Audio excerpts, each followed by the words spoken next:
Arestado sa Rodriguez Rizal ang lalaking notorious umanong hold-upper at nanaksak pa ng biktima. Sa Morong naman, 3 ang patay sa salpukan ng mga motorsiklo.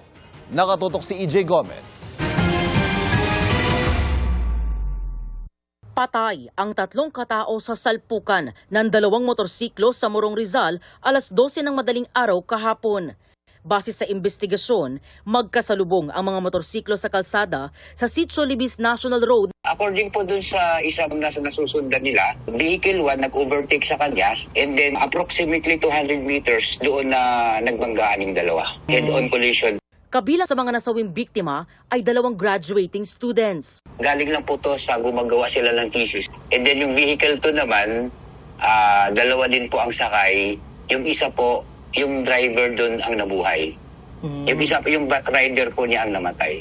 Ang nakaligtas na rider nagpapagaling sa ospital. Sa Rodriguez Rizal, arestado ang 25 anyos na lalaking ito dahil sa kasong robbery. Sinilbihan siya ng arrest warrant noong Biyernes ng hapon sa Barangay Burgos. Itong suspect natin ay prior doon sa incident ay kilalang notorious na hold-upper dito sa Montalban. Rank number 3 ito dito sa atin. Nangyari ang umano'y pang-hold up noong April 2023. Ang biktimang nanlaban, sinaksak pa raw ng akusado. Nasa may tindahan yung biktima at inagawan nito ng cellphone. Nung nakipagbuno itong biktima natin ay sinaksak sa may balikat.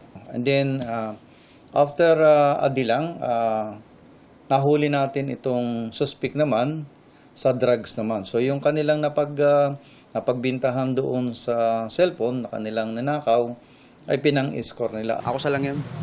Maayos boy ko eh. Ba't ako mga hold up? Hindi ako nang hold up. Hindi ako nagdodroga. Hindi rin ako nagbibenta. Para sa GMA Integrated News, EJ Gomez, nakatutok, 24 oras.